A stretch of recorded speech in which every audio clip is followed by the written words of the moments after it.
Voilà, si c'est pour voir ce genre de production française, et ben là je vous encourage à aller voir Mars Express au cinéma.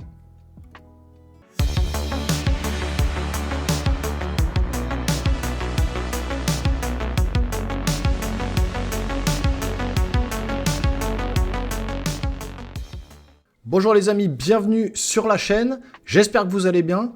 Pourquoi dans l'introduction je vous ai dit que pour ce genre de production française, effectivement là je vous encourage à aller voir le film? Parce que j'avais fait une critique sur Gueule Noire très récemment, si vous suivez la chaîne ou si vous avez été voir la critique que j'ai faite. J'ai détruit le film parce que je n'ai pas du tout aimé.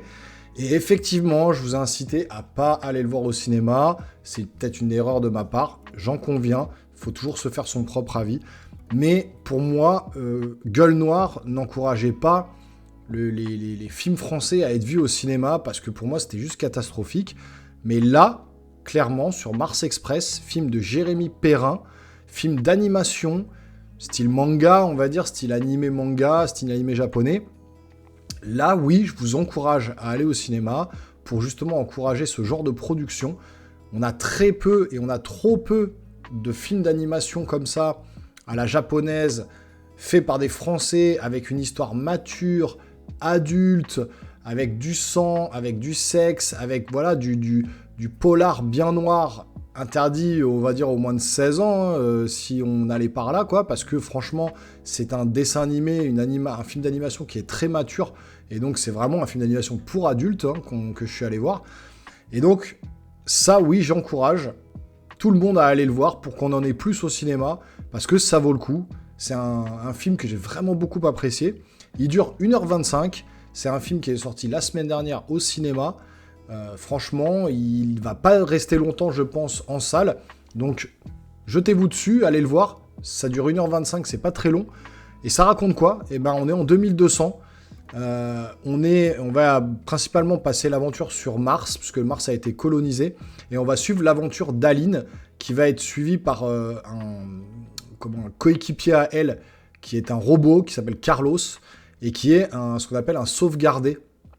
Alors, critique sans spoiler, vous inquiétez pas, je ne spoilerai pas l'histoire en détail, je vous donne le synopsis là. Vous pouvez rester tranquillement sur la chaîne. Donc, ce sauvegardé, en fait, ce sont des personnes humaines qui sont décédées et on a récupéré leur esprit pour les implanter, en fait, dans un robot pour qu'ils puissent perdurer, continuer à vivre dans le corps d'un robot et avoir leurs souvenirs, etc., etc. Donc, de ce côté-là, c'est plutôt intelligemment amené.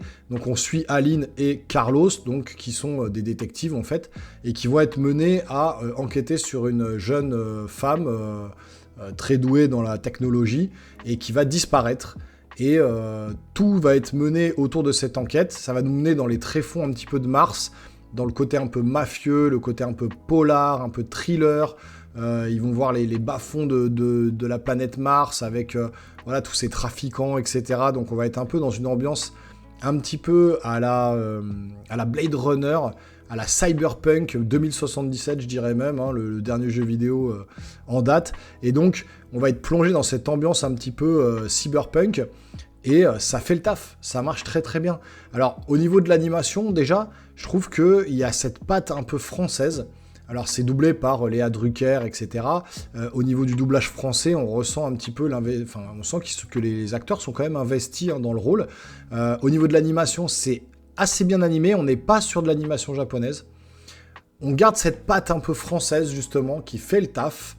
On sent qu'il y a des inspirations japonaises, qu'il y a des inspirations d'animation, manga, etc. Mais on amène cette touche française qui fait le taf. L'animation est très bien faite. On a des espèces de plans de caméra, plans à l'épaule, top shot, etc. Donc comme au cinéma. Donc il a respecté un peu le côté cinématographique de l'animation. C'est ça qui est cool. On a des très belles animations, de très beaux combats, des très belles explosions à l'écran. On a des phases d'enquête. On a des phases vraiment beaucoup plus péchues, beaucoup plus dynamiques. Le rythme est pas du tout saccadé. On est sur un bon rythme quand même. Ça monte crescendo et on s'ennuie jamais, vraiment, on est pris un peu dans l'histoire. Histoire qui est un petit peu convenue, je vous l'accorde si vous avez vu le film ou non.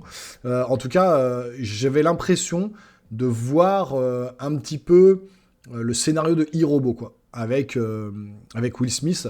donc qui est tiré à la base d'un livre, etc. Mais j'avais vraiment l'impression de voir ce côté e-robot, donc l'homme contre la machine, l'intelligence artificielle contre l'intelligence humaine, voilà. On va suivre justement dans le scénario des robots qui vont vouloir s'émanciper, puisqu'il y a certains robots qui, alors dans le film, sont contraints à ne pas attaquer les humains. Ils ont des espèces de programmes qui les empêchent en fait de pouvoir attaquer. Ils sont au service des humains, et il y a certains robots qui vont être qui vont pouvoir être desservis de toutes ces choses-là et pouvoir vivre à leur convenance. Et donc il y a toute cette enquête qui va tourner autour de ça, qui vont les mener un peu à droite à gauche, et la fin est assez étonnante. Donc franchement, ouais, j'ai vraiment bien aimé. Il y a du sang, c'est assez violent, voilà, on passe pas par quatre chemins, c'est très mature, très adulte, et ça passe vraiment plutôt bien. Les 1h25, on les voit pas trop passer. Il y a des inspirations de beaucoup de choses également.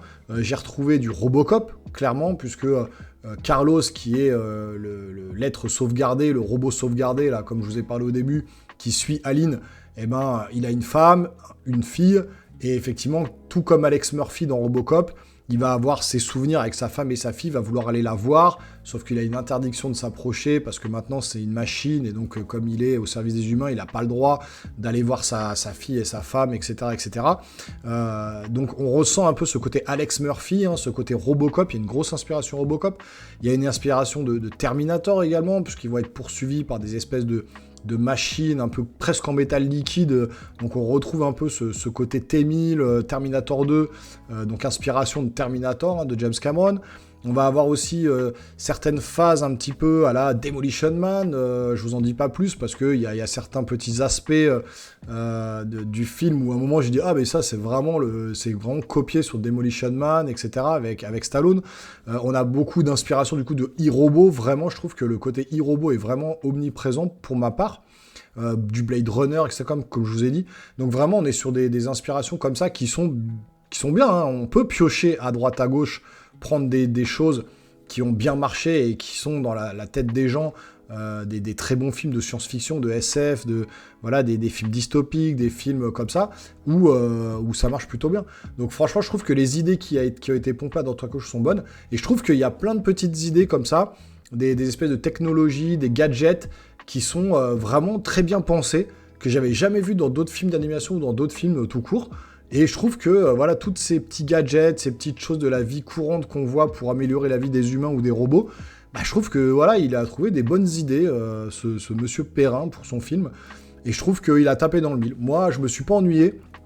Vraiment, c'est un bon film, un bon polar, un beau thriller. Alors effectivement, film d'animation pour adultes, hein, faut pas emmener ses enfants voir ça, c'est quand même violent. Il y a du sexe, il y a des filles nues, il y a des balles dans la tête, des tueries, etc., des trucs comme ça. Donc, faut pas aller voir ça avec les enfants. Clairement, c'est pas le public visé de toute façon, hein. Le public, c'est un public adulte. Clairement, adulte, geek, qui aime l'animation, qui aime les polars, les thrillers, les films policiers, les films d'enquête, donc de science-fiction également, parce que vraiment, on est dans le futur, en 2200, ça se passe, hein, sur Mars. Donc non, franchement, une bonne surprise.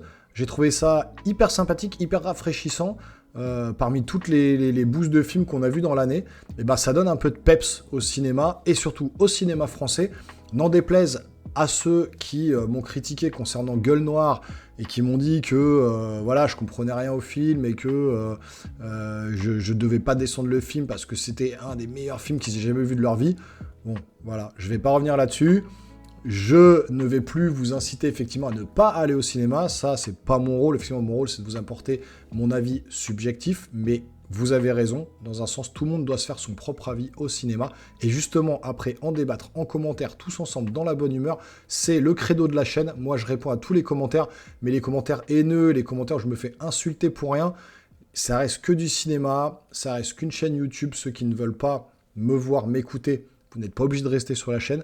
Ceux qui m'apprécient, et je vous kiffe et je vous adore, ceux qui sont derrière, les plus assidus qui suivent la chaîne, je vous remercie de tout cœur, et à chaque fois vous apportez des commentaires, et j'adore vous lire, et j'adore justement pouvoir débattre avec vous, répondre à vos commentaires, et pouvoir discuter de notre passion commune, on va dire, hein, qui sont les jeux vidéo, le cinéma et parfois un peu moins souvent les figurines.